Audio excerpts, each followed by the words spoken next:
এই বাংলাদেশের রাজনীতি হবে বাংলাদেশ পন্থী যারা আছে তারাই সবাই মিলে যারা বাংলাদেশকে ধারণ করে দেশের স্বাধীনতা সার্বভৌমত্ব অখণ্ডতাকে যারা ধারণ করে তারাই এই বাংলাদেশের রাজনীতি করবে। সাংবাদিক বন্ধুদের শুভেচ্ছা জানাচ্ছি। আজকে ঢাকা বিশ্ববিদ্যালয়ের বি ইউনিটের পরীক্ষা হচ্ছে। একটা উৎসবমুখর পরিবেশ আপনারা দেখতে পাচ্ছেন। এখানে বাংলাদেশের প্রতিটি প্রান্ত থেকে শিক্ষার্থীরা এসেছে, অভিভাবকরা এসেছে এবং চমৎকার একটা গণতান্ত্রিক পরিবেশ। এখানে ছাত্র শিবিরে যেমন বুথ আছে, ছাত্র শক্তির বুথ আছে, ছাত্র দলের বুথ আছে, সকল ছাত্র সংগঠনের এরকম বুথ আছে। ভালো কাজের প্রতিযোগিতা হচ্ছে। বিগত ফেসিবাদে আমরা দেখতে পেয়েছি শুধুমাত্র একক একটা ছাত্র সংগঠন ফেসিস ছাত্রলীগ, তারা ছাড়া আর কাউকে কোনো স্পেস দেওয়া হয়নি। তো আজকে এই নতুন বাংলাদেশে একটা গণতান্ত্রিক চর্চা এবং বৈচিত্র্যের মধ্যে ঐক্য আমরা সেটা দেখতে পাচ্ছি। এবং প্রত্যেকটা ছাত্র সংগঠন তারা অভিভাবকদেরকে তাদের সংগঠনের পক্ষ থেকে ছোটখাটো উপহার দেওয়ার চেষ্টা করছে। শিক্ষার্থীদের জন্য উপহার আছে, শিক্ষার্থীদের জন্য পানি, স্লাইন সহ তাদের প্রয়োজনীয় ডিভাইসগুলো রাখার জন্য তারা বিভিন্ন ধরনের আয়োজন করেছে। তো সে কারণে আমরা সবাইকে ধন্যবাদ জানাচ্ছি। একই সাথে সামাজিক সংগঠন, স্বেচ্ছাসেবী সংগঠন তারাও কাজ করছে।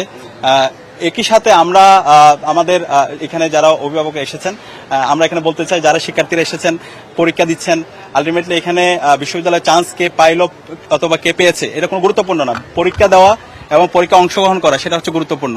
এবং এই শিক্ষার্থীরা আগামীর বাংলাদেশে তারা নেতৃত্ব দিবে এবং আমরা বিশ্বাস করি এই যে পরীক্ষার্থীরা আছে যে তারুণ্য, সেই তারুণ্যই আগামী বাংলাদেশে তারা নেতৃত্ব দিবে এবং সেজন্য তাদেরকে প্রস্তুত করার জন্য আমরা আমাদের জায়গা থেকে শিক্ষার্থীদের পাশে থাকার জন্য যা যা করা দরকার আমরা সেটা করবো ইনশাআল্লাহ।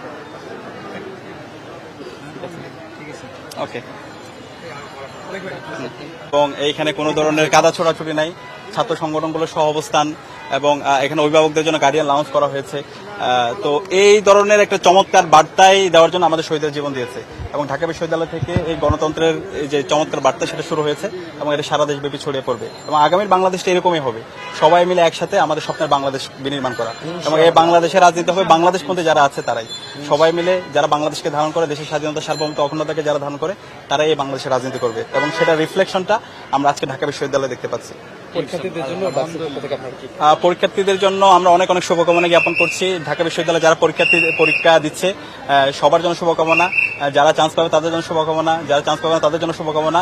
দুনিয়াটা অনেক বড়, নিজেদের মেধা, যোগ্যতা এবং কম্পিটেন্সি, সততা এবং দক্ষতার মাধ্যমে আমাদেরকে আগামীর বাংলাদেশের জন্য প্রস্তুত হতে হবে। একবিংশ শতাব্দীর যে চ্যালেঞ্জ, সেই চ্যালেঞ্জগুলো মোকাবেলা করার জন্য আমাদেরকে সারা বিশ্বব্যাপী নেতৃত্ব দেওয়ার জন্য আমাদেরকে প্রস্তুত হতে হবে। তো এটার জন্য আমরা যারা ঢাকা বিশ্ববিদ্যালয়ে চান্স পাবো অবশ্যই আমরা ঢাকা বিশ্ববিদ্যালয় থেকে নিজেদের প্রস্তুত করবো। এর বাইরে বাংলাদেশে অনেকগুলো পাবলিক বিশ্ববিদ্যালয় আছে। তো প্রত্যেকটা বিশ্ববিদ্যালয় যেখানে পড়ি না কেন সেখান থেকে আমাদেরকে নিজেদেরকে আগামীর জন্য আমরা প্রস্তুত করবো।